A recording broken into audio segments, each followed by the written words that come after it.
Hi everyone, welcome to back with nursing classes. Dear, हम लोग MP का question solve करवा रहे हैं और आप लोग भी वॉच कर रहे हैं वीडियो को।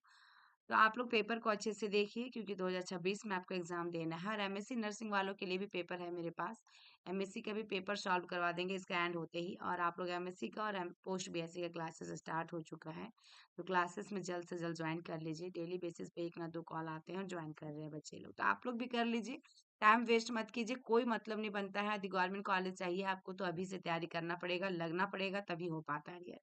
यदि आप लगातार मेहनत करते हैं तभी कुछ हासिल कर पाइएगा, ठीक है। तो यहाँ पे देखिएगा, आज का जो पहला क्वेश्चन है जो पूछा गया है आज का, a nurse is administrating oral iron to 2 years old, what is correct instruction to the caregiver. और ये क्वेश्चन कहाँ मिलेगा आपको पूरा वीडियो डियर? प्ले लिस्ट में आप जाइएगा यूट्यूब चैनल ओपन करने के बाद, और प्ले लिस्ट में एमपी पोस्ट बीएससी करके लिखा हुआ, उसी में क्लिक कीजिएगा, आपको सारा मिल जाएगा, ठीक है। इस बार का 2025 वाला, 24 वाला भी अपलोड किया हुआ है। तो एक जो नर्स है जो एडमिनिस्टर कर रही है oral iron in 2 years old baby को, तो what is a correct instruction to the caregiver. एक नर्स 2 साल के बच्चे को ओरल आयरन दे रही है, देखभाल करने वाले सही निर्देश क्या देंगी? केवल पानी में घोले, या स्वाद सुधारने के लिए दूध पिलाएं, या अवशोषण बढ़ाने के लिए खट्टे रस के साथ दें, हमेशा भोजन के साथ सेवन कराएं। तो ये सभी को पता है कि आयरन जो होता है अब्जॉर्ब जो करता है हमारी बॉडी में, वो सिट्रस फ्रूट के साथ ही करता है। चाहे लेमन हो, चाहे लिमसी हो, चाहे ऑरेंज हो, चाहे गुआवा हो, मतलब जिसके साथ आप दे रहे खाने के लिए, सिट्रस फ्रूट के साथ, खट्टे पदार्थों के साथ ज्यादा क्या करता है, अवशोषण करता है, अब्जॉर्प्शन कर पाता है। तो राइट आंसर क्या होगा? Give with citrus juice to enhance absorption, ठीक है। तो ये दोनों सही है।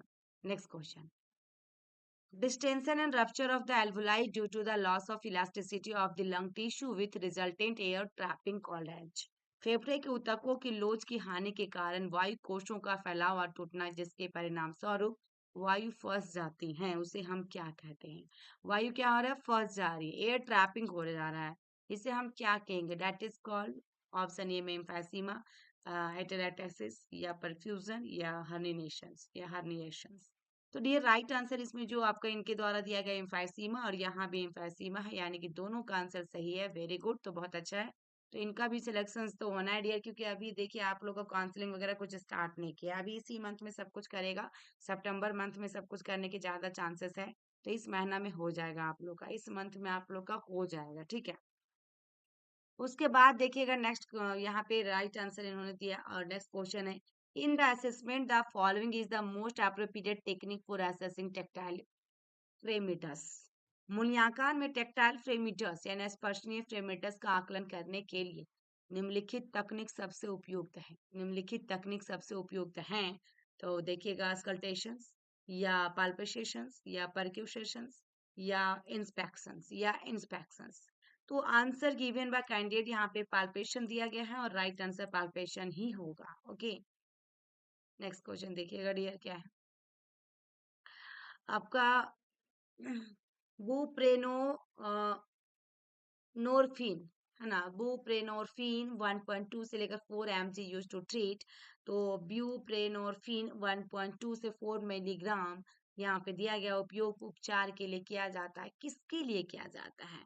अल्कोहल विड्रॉल, शराब की लत छुड़ाना, ऑपवाइड विड्रॉल, ऑपवाइड वापसी आना, निकोटिन वापसी आना यानी कि निकोटिन विड्रॉल, ठीक है, या कैनिबियस विड्रॉल। तो ये चीजें चार ऑप्शन दिया गया डियर, जो कि आपका इसमें शराब की लत छुड़ाना है दी है, और यहाँ पे ऑपवाइड वापसी वाला होगा, ऑपवाइड विड्रॉल होगा। क्वेश्चन ये पूछा था कि आपका व्यू अप्रेना नॉर्फिन जो 1.2 से लेकर 4 मिलीग्राम जो हम देते हैं, किसके लिए देते हैं? तो ऑपवाइड वाले के लिए देते हैं, ऑपवाइड विड्रॉल वालों के लिए देते हैं। नेक्स्ट क्वेश्चन देखिएगा, in paediatric pain assessment the FLACC scale is use for. बाल चिकित्सा दर्द मूल्यांकन में FLACC पैमाने का उपयोग निम्नलिखित के लिए किया जाता है।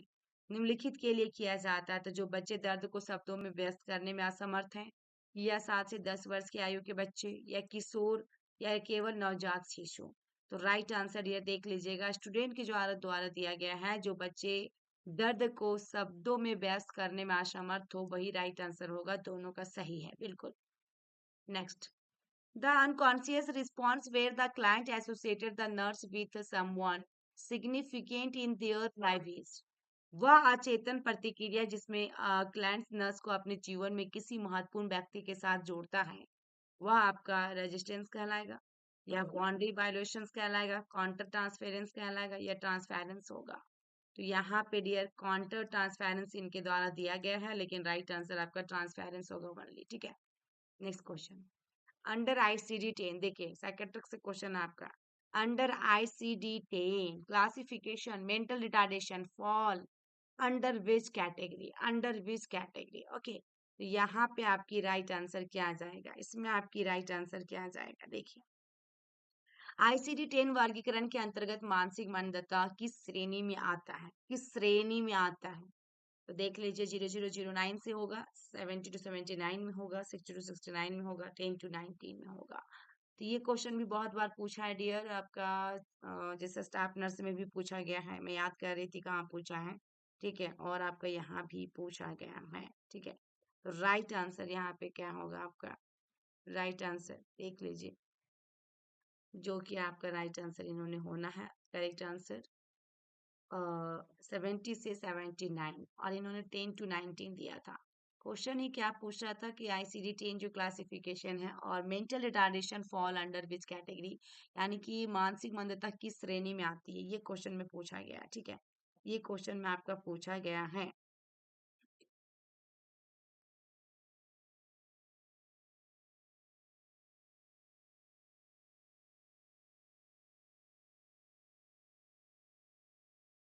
नेक्स्ट क्वेश्चन देखिएगा डियर, शॉनबोर्न सिंड्रोम मीन्स क्या होता है, सनडाउन सिंड्रोम, सनडाउन सिंड्रोम पीछा है, तो सनडाउन सिंड्रोम। ओके, यहाँ पे आपकी क्या होगी देखिएगा, इसमें आपका क्या होगा, improvement in the symptoms in the morning, सुबह के समय लक्षणों में सुधार, सुबह के समय लक्षणों में सुधार। ठीक है, पहला ऑप्शन है। उसके बाद देखिएगा, उसके बाद आपका क्या है यहाँ पे, improvement of symptoms in the evening, यानी कि शाम को लक्षणों में सुधार, या worsening of symptoms in the evening, शाम को लक्षणों का बिगड़ना, वर्सनिंग होना, या फिर worsening of symptoms in the morning, सुबह के समय में लक्षण का बिगड़ना। ये चीजें कुछ भी आ सकती हैं डियर। तो यहाँ पे राइट आंसर आपका क्या जाएगा, राइट आंसर आपका इसमें क्या जाएगा,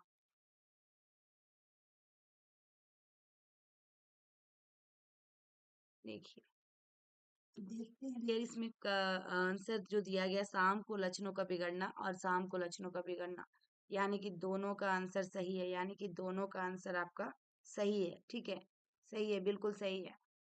नेक्स्ट क्वेश्चन देखिएगा डियर, क्या है आपका, the most appropriate nursing action during a febrile seizure in a child, बच्चे में बुखार के कारण होने वाले, बच्चे में बुखार के कारण होने वाले, देख लीजिएगा डियर, यहाँ पे होने वाले दौर के दौरान से सबसे उपयुक्त नर्सिंग क्रिया क्या है, सबसे उपयुक्त नर्सिंग क्रिया क्या है, ये क्वेश्चन में पूछा गया है, और काफी इंटरेस्टिंग क्वेश्चन है डियर।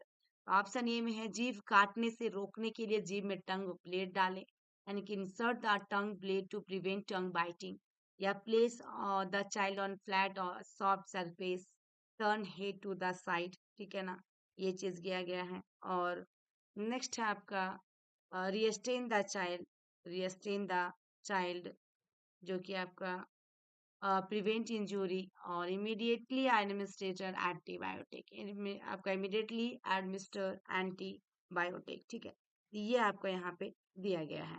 इसमें से आप किसको समझ रहे हैं डियर कि राइट आंसर होना चाहिए, तो जीभ काटने से रोकने के लिए जीभ में टंग ब्लेड डालें, लेकिन बच्चे को समतल मुलायम सतह पर लेटाएं और सिर को एक और घुमाएं। क्वेश्चन में क्या पूछा था कि most appropriate nursing action during या फेब्राइल सीजर जब हो रहा है, तो बच्चा को तो यही होगा dear, place the child on flat और soft surface, turn head to the side. ठीक है ना, ताकि एक तरफ से रखे, उसको बचा सके, उसको प्रिवेंट कर सके हर चीजों से, है ना।